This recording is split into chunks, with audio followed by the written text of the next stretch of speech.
Welcome to Toy Business Unboxed, your gateway to the secrets of the toy industry.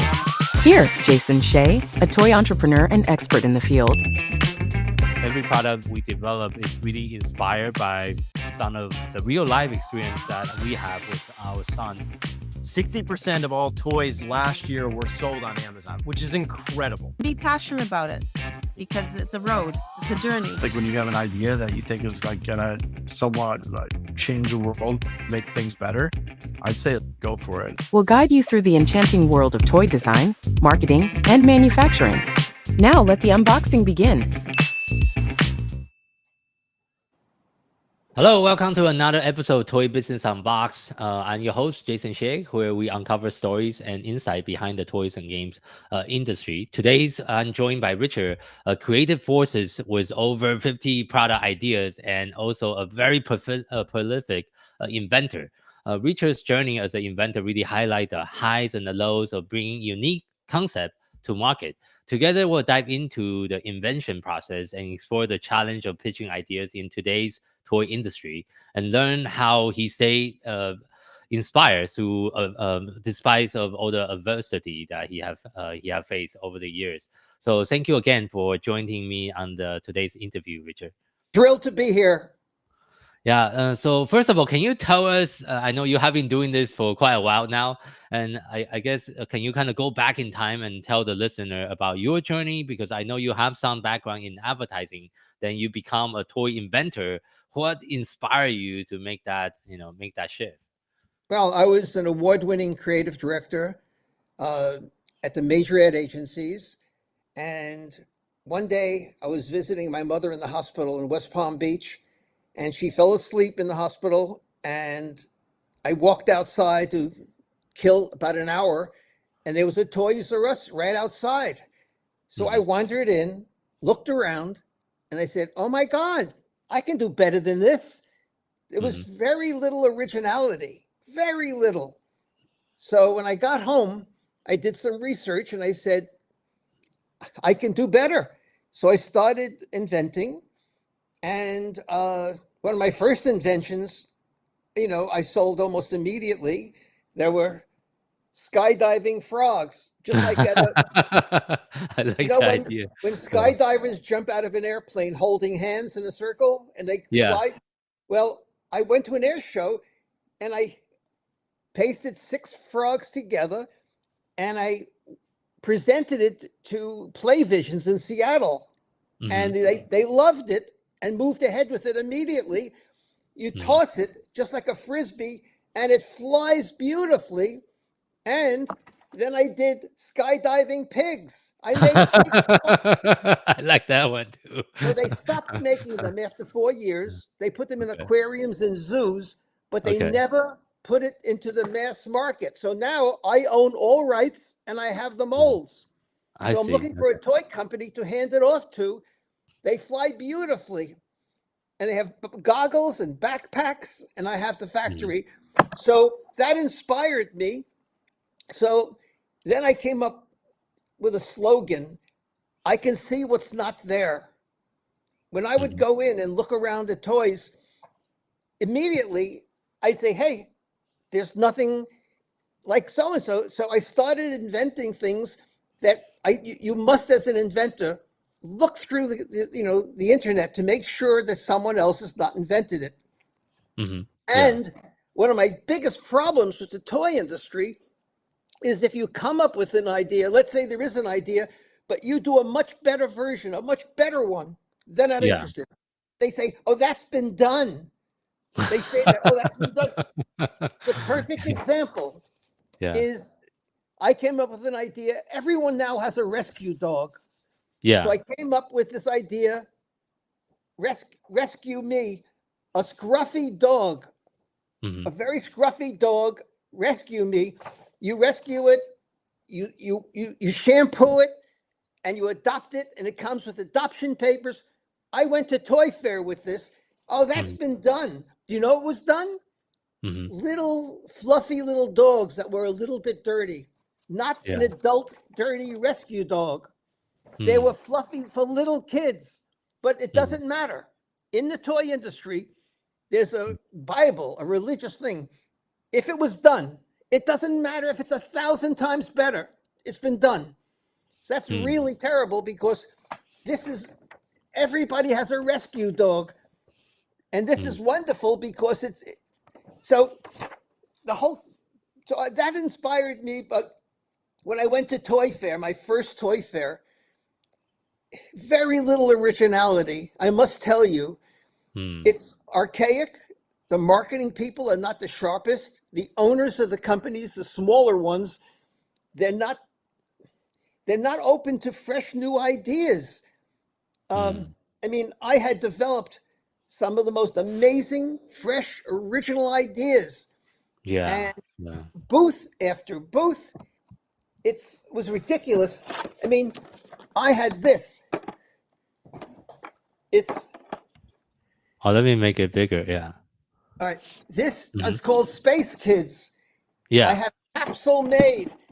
These are little dolls that come down in these capsules to be adopted. They're like part alien. Yeah. And it comes with adoption papers and a map of where they came from. And Yeah. they're called Space Kids. And nothing like it. Years ago, Cabbage Patch Kids, the greatest hook is adopt them. So so with Space Kids, they would adopt them, and when the hatch opens, I have a recording at point of purchase. As this opens, you hear a recording, and it's a little girl. It says, "Hello, my name is Xena. I come from the planet Venus."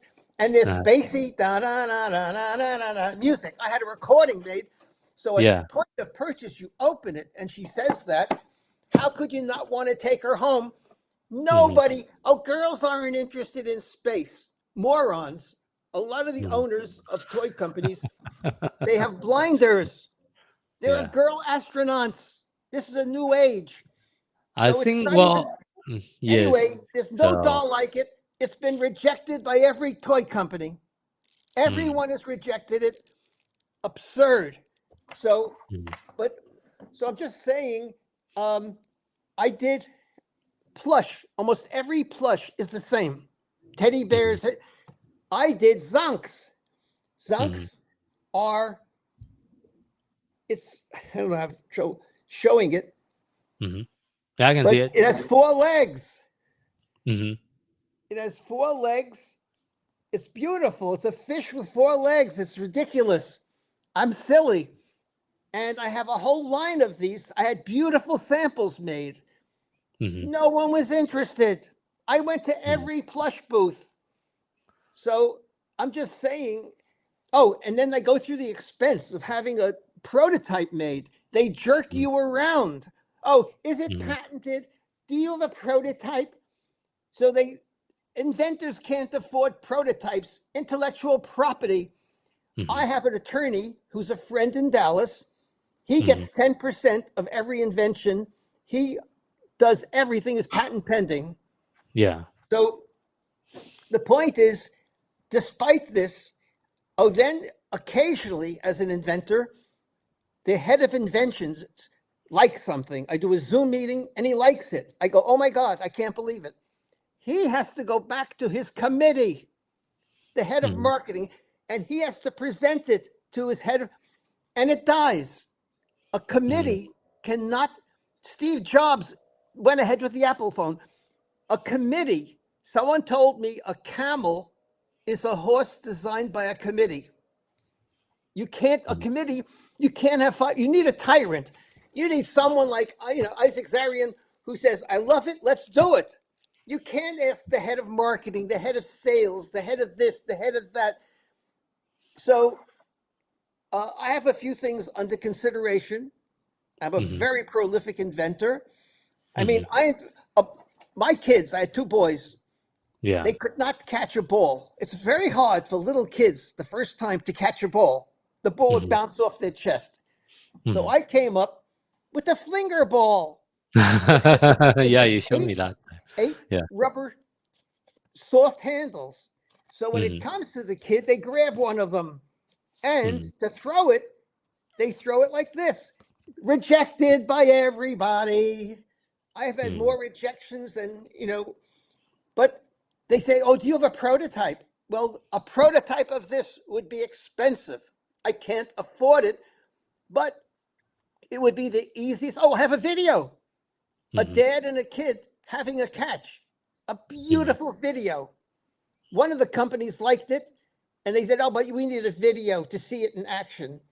Yeah, but I So understand did the a video. struggle and the frustration you're facing too, because It's I think very frustrating. So I'm yeah, sorry to because be. some of the toy company, they are also kind of worry about the investment and how much what is the return on investment if they do invest in the product. So from my perspective, being a toy entrepreneur myself, sometimes it might be easier to launch our own company, which I did Well, many years ago. And and instead of launching, I think you have a lot of wonderful ideas, but sometimes it sounds like, based on what you have shared with me, is hard for some of the bigger toy company to open to the new ideas a little I have to bit. tell you I came out of the advertising business. I was I was on covers of magazines. I won awards. I was pretty famous. And when you have a good idea, they do a focus group. They should do a focus group. If they got little girls together, 10 little girls and their moms in a room, and presented this to them or any of my ideas and get feedback by the kids, by their moms. They don't do that. They do it by their gut. They look at, I don't know. I'm not sure. I don't know kids. But focus groups in malls, they would stop people with little kids and for an hour, take them into a room, give them $20, and they'd videotape a focus group. There's zero research anymore. So there's nobody making a wise decision. I came up with a bath toy of 4 fish that fit into each other called Gobblefish. It's called Gobblefish, 4 plastic fish that fit into it. I have more failures than you could imagine. Oh, this is very, very important, extremely. Toy companies will not break category. If I present this to them, oh no, we don't do dolls. We don't do flying toys. They're like this. If it's not what they do, they won't consider it. So I said to them, but if it's an unusual doll, hire one person to run a doll division. If you love it, and I know a friend of mine, Maggie Bermudez, she was the head of a doll division for a big company, and she is freelancing in San Diego. She would love, they could just take my friend who's a doll expert and have her run the doll division, even freelance, because they're afraid of dolls. Oh, we don't know dolls. We don't know the buyers. So if they're not into dolls, they don't know who to call or who to show it to as clients, as customers. But I said, you can get into dolls. Do this one to start. Bring in a doll expert. That you don't have to know the company. But no, they won't do. They say, oh no, we don't do bath toys. We don't do flying toys. And then they say, oh no, we don't do plush. I get that's the worst thing. And you can't convince them to take on a new category. There's a comfort zone. A doll company won't take plush or flying toys because their salespeople have a network of people in a specific category. They won't go into a new category. So, for instance, an outdoor toy I came up with, it's brilliant. It's called Sprinkler Kids. It's a wetsuit with holes in it. Everybody has a hose. The kid puts on the wetsuit. Yeah. You attach the hose in the back, and the kid becomes a sprinkler. Could you imagine the kid? He would be like Jesus, walking around the lawn. Every kid in the neighborhood would say, "Oh my God, I want one of those." I pitched this. No one was it, and you know why they're not interested? They said, "Great idea, but we don't do water toys." You understand? This is true 100%. So you have to go to a company that does water toys. But why can't any company, Jazzwares, any of them, say, look, we don't do water toys, but we could sell 1 million of these. All you have to do is contact the outdoor buyer at Walmart or whatever and present it. It's not so hard, but they will not break. You could talk to presidents of toy companies. Everyone will tell you they will not break. This would be so much fun, Jason, because the kid could, as he walks, he sprays everyone, the car, the people, and everybody has a hose in the backyard. We would have to design a waterproof wetsuit with holes. And once he turned it on, the kid becomes like Jesus. I'm not kidding. It's crazy, but I could not. So you have mentioned about how companies are resistant to some of your, toy invention idea. Having a hard time. And how do you approach, pitching to this company differently? Or like, do you have any, based on your experience, do you have any tips? Of course, thank you for mentioning about finding the right category of the company. I go onto LinkedIn. On LinkedIn, you go to a toy company, Spin Master, whatever, and you find the top executives. You send them a nice note telling them what you do. I say, I can see what's not there. Could you please connect me to your inventor relations person? So I write, I have to sign an NDA, then I send my inventions. Sometimes they do a Zoom meeting with me. It's better. I do a Zoom meeting with the head of inventions. And if they like something, they take notes and they present it to their people. 10 out of 10 times when they present it to their people, it dies. And I'm really good. I was in advertising. I was a very famous creative director. I did memorable commercials. I was on cover of a magazine. Have you ever considered just to launch your own Kickstarter campaign instead of relying and, at the mercy of the other toy company? Okay, I can't afford to launch myself, but on Kickstarter, the moment you put it on, it could be knocked off, boom, in a minute. I mean, everything I've done, let's say plush. Oh, someone could do it animals with 4 legs because, they could, if I do the sprinkler, this would be great. But you realize the moment I put it on, 1 million people see this and they can do it. In China, there are companies in China. It's the only country where they knock things off. I know someone, they knocked his product off and used the name. That's the nerve that they have. Not everyone, but I think that I think that's always that's always going to be a possibility, either if you launch yourself or launch to a bigger toy company. But I think the speed to market is obviously one thing we also. Do you think that I should pick out one of my toys and do a Kickstarter campaign? But I can't. I'm not in a position to run a company and deal with manufacturing and sales and marketing. I'm a really good inventor, and there really is. I'm a marketing person. That's the secret. Inventors sometimes, I'm an inventor. Every idea I come up with is based on demographics. I understand demographics. When I looked at sprinklers, I said, what can you do with a sprinkler?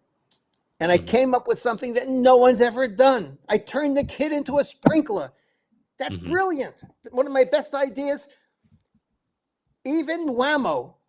I know David Wang, he's the head of inventions of Whammo, did, the hula hoop, and they have water toys. And still, he said, well, it might be dangerous. That was just, it's perfect for Whammo. And he knows me, he likes me. I met him at Toy Fair. So even though they do water toys, they have a water slide. That's their big toy. But it's not dangerous. It's an insulated little wetsuit with holes. And you attach the hose in the back and it spritzes. It's a dumb, you could do that and make $1 million. There's nobody has it. And at Toy Fair, you take the smallest booth in the world and you put a kid in it, in a plastic little cube. So the kid is, could you imagine at Toy Fair, people from all over the world come, buyers? There's nothing like it. And kids love water. So if people would test my inventions, expose them, there's a thing you can do at a mall. You can actually stop people. You can hold the item and say, "Excuse me, could you?" And just show it to the little kid, and get and video and do. They do nothing. They're unsophisticated. The toy industry is unsophisticated. They have no idea. They fly by the seat of their pants. If they see someone else do something, then they knock it off. They can't do something totally original. If you do some research, you're not taking a risk. There's a theory. It's feasibility study. If 7 out of 10 prospects say yes or maybe, you should go ahead. I used to show new products. For advertising agencies, I invented a lot of new products. At the focus group, 7 out of 10 have to be enthusiastic. 7 out of 10, that's a high number, but they feel that is enough. Sometimes they stop people in malls in 4 parts of the country. 25. They say you have to have 100 people asked. You stop 100 kids and their moms. 7 out of 10 of the 100, 70 have to say yes or maybe. At least if you're going to spend money, you could even videotape them. All right, let me just say one thing. I took a few of my things to a nursery school in the town where I live. I live in Hastings on Hudson, and the kids loved it. I went to a nursery school and showed it. The kids passed it around. They said, "Look, fish don't have legs." But in evolution, right, for smart people, fish walked out of the water and became lizards. But no one's interested in that. All right? I mean, then, people say, "No, I want a toy that does something. I want a toy that walks." So I presented a mechanical version of this where you put it and you just wind it up and the legs walk. You can make it walk. And then they said, "Oh, well, but you could make it even a water toy that you put in the water and it walks out of the water." Could you imagine seeing a fish walk out of the water? People would flip out. So, but I'm too good, okay? I'm too sophisticated for the toy industry. That's what I feel. Because things I do, like the ball that's easy to catch. A toy company should say, "Oh, we'll make a prototype. Let's try it." They can afford to make a prototype. I can say, "You have exclusive rights.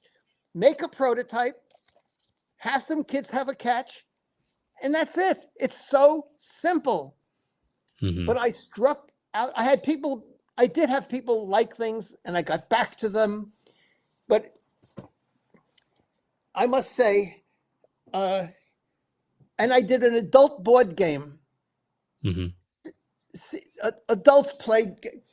Everybody knows that when you go into a hospital, check in, they tell you, get out as soon as possible. Don't stay in the hospital because you catch things in a hospital and things go wrong in a hospital.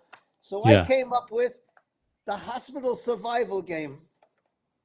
What it is, it's everything that could go wrong in a hospital goes wrong. What happens, you play the game to start, you pick a card and it tells you what disease or medical condition you have, the first card.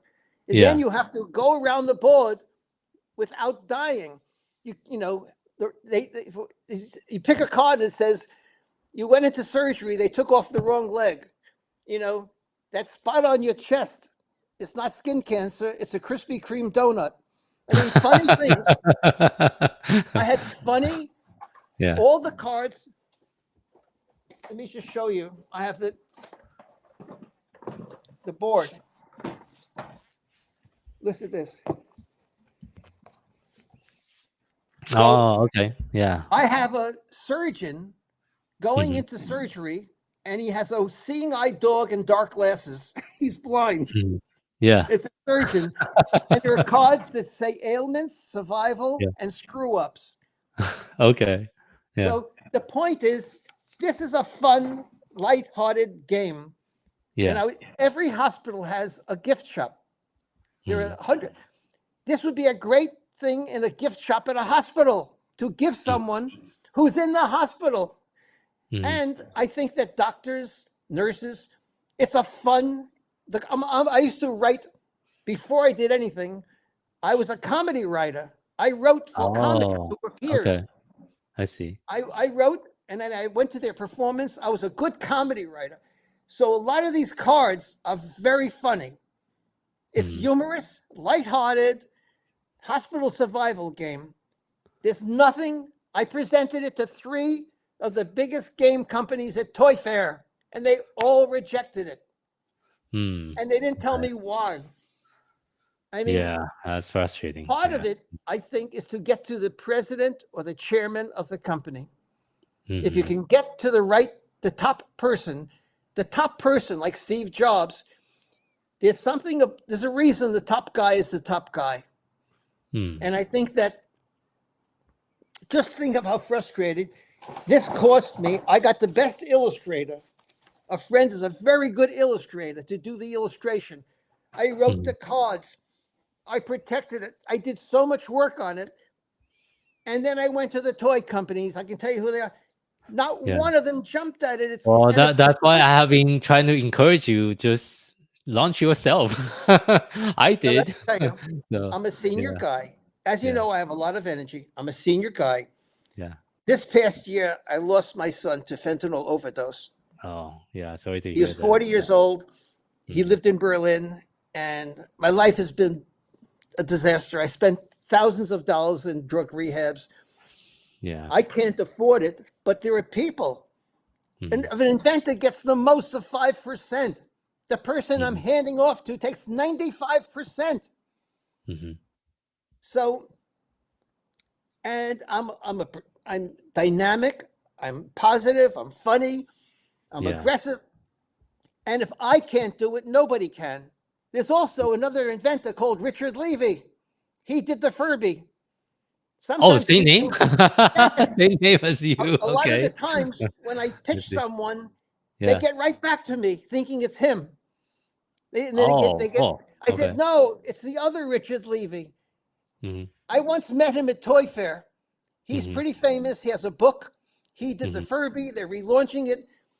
So it's a crazy coincidence. Yeah. But I love it. I'm not giving up. I even invented a baby bottle. Let me show you one last thing. Let me show you a baby bottle. Sure. No one Please. has ever. I look at things that are ordinary, and I made it special. They sell millions. At point of purchase, a mom goes in to buy a baby bottle. Now, babies have to hold on to the bottle. They can't drop it. Yeah. Look at this. It's called a bottle rocket. You know why? Because kids can hold the wings and drink it.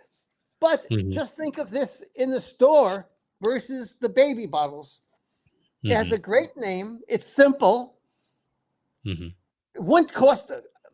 I got it to a couple of companies that do young kids stuff. Rejected. It's beautiful. It's fun. And it's functional because the kid can hold it. Because otherwise, I'd say 90% of baby bottles in this world are like this, ordinary. That's it. But isn't it easier for a baby to hold on? But this is a marketing idea. Do you know what I mean? Just think of this. You know, they have a display of baby stuff. Yeah. It's fun. It's different. I try so hard to be different. So, I mean, this would be so easy to launch. Very small investment. I mean, they could just make a mock-up. I don't have a real prototype, and give it out to moms and let them try it. A baby, if this was handed to a baby, right? A baby, they would know what to do with it. You know, it's an instinct to hold on to it. So this is a perfect example of taking the most ordinary thing in the world. It's 1,000,000 years old, you know, thousands of years old, baby bottles. Nothing has changed in every country. Yet I took a baby bottle and so simply just modified it a little bit. You know, I made it with a little, pink, and it would come in pink or blue.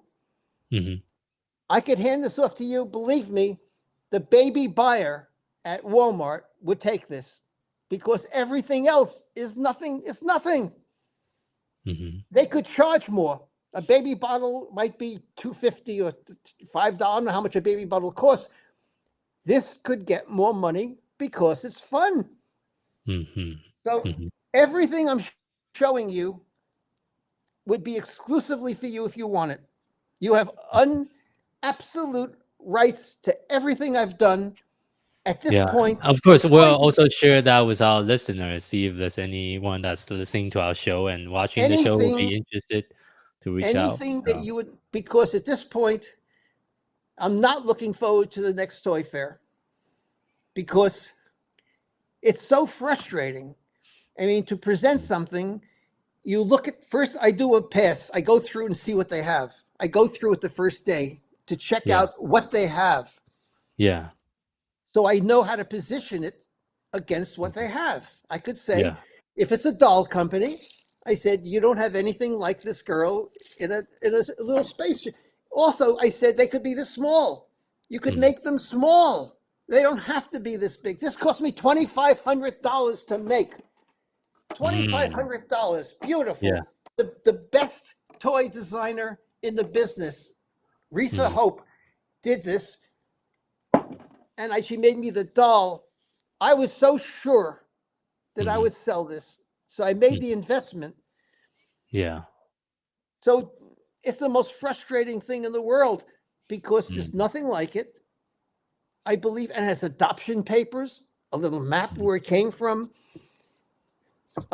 It doesn't matter. And you could even send for more clothes, more outfits so they can make money. She has a nice spacey outfit, mm, with boots. I mean,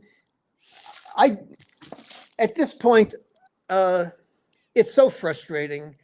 I know some toy company presidents that won't break category.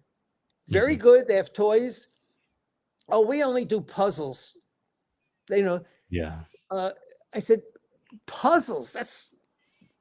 So they said, we do jigsaw puzzles. So I said, I got an idea for you.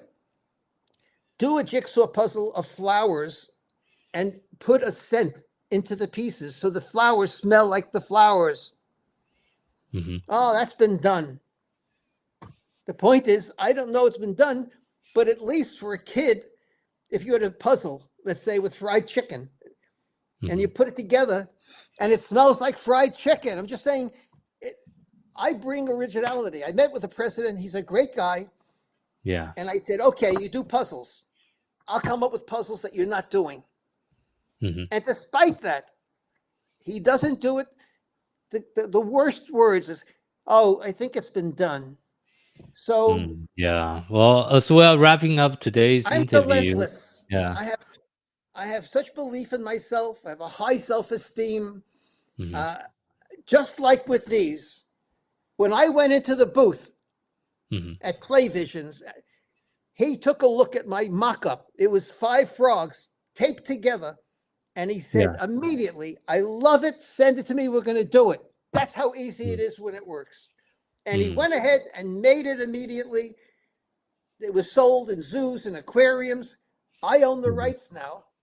And I'm having mhm, trouble handing it off to someone for free. I said, mm, I have the molds. It's sold. mhm, And I still can't. And still, well, I don't know. We don't do flying toys. mhm. Uh, Anyway, but I love Yeah. being here. I Mm. thank you. I bless you for giving me this opportunity to rant and rave. I mean that Well, so much. there's always some positive and negative in all the industry, and toy industry is no exception to that. And I think as an industry, there's still a lot of things that we still need to change. So, from your perspective as well, wrapping up today's interview, if you can change one thing about the way that the toy industry work for the inventor, what would that be, based on your experience in the I past? think that the executives of toy companies have to treat inventors better. They treat us like second-class citizens, like trash. I mean, they don't have open arms, and they're afraid of new.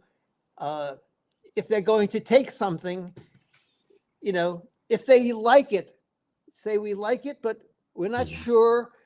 Let's make a prototype. We'll test it. We'll show it to kids, and we'll get back mhm, to you. That's mhm. normal. I'm not Yeah. asking for a lot.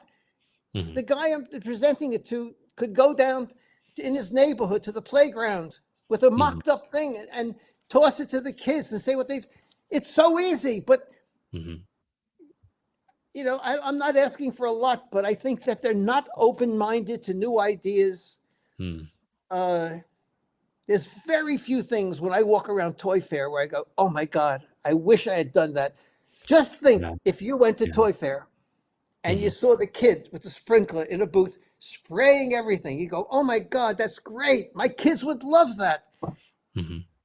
So, I mean, that would be a simple thing to do with Kickstarter. I could pitch that. I can't make a prototype. It's too expensive. That's the only problem. I mean, I could try, but, and hope that nobody knocks it off. I have a patent attorney who could patent it.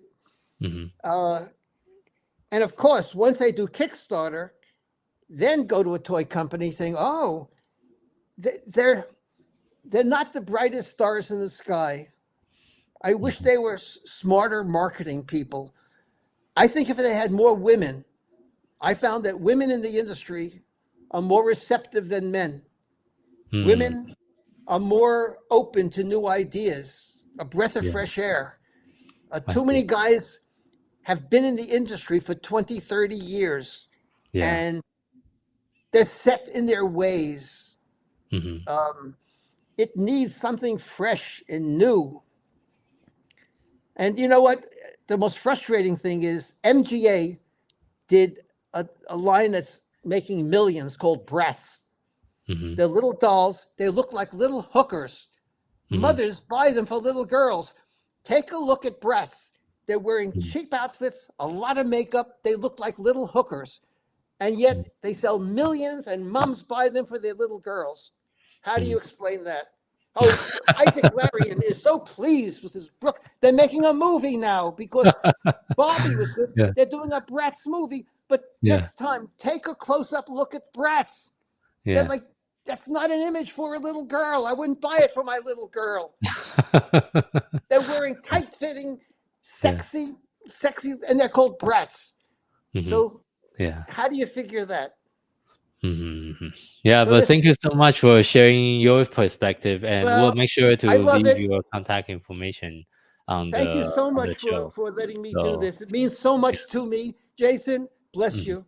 Yeah, no problem. And for our listeners, thank you for tuning in this episode of Toy Business Unboxed podcast. We really hope you have enjoyed the conversation and find it insightful and inspiring. If you like what you have heard, be sure to subscribe to our podcast on your favorite platform so you'll never miss an episode. We really appreciate your support. We love it. You can leave us a review and share the podcast with your friend and colleague. For more resource tips and the latest update within the toys and game industry, visit our website at toy-launch.com. Join the conversation and connect with us on social media using the hashtag ToyBusinessUnboxed. We'd love to hear your feedback and suggestions for future episodes. Until next time, keep innovating, keep creating, and keep bringing joy to toys. This is Jason Shea signing off on the Toy Business Unboxed podcast, and we'll see you in the next episode. Thank you so much, everyone. Okay, Richard, thank you so much for sharing it. I can sense there's a lot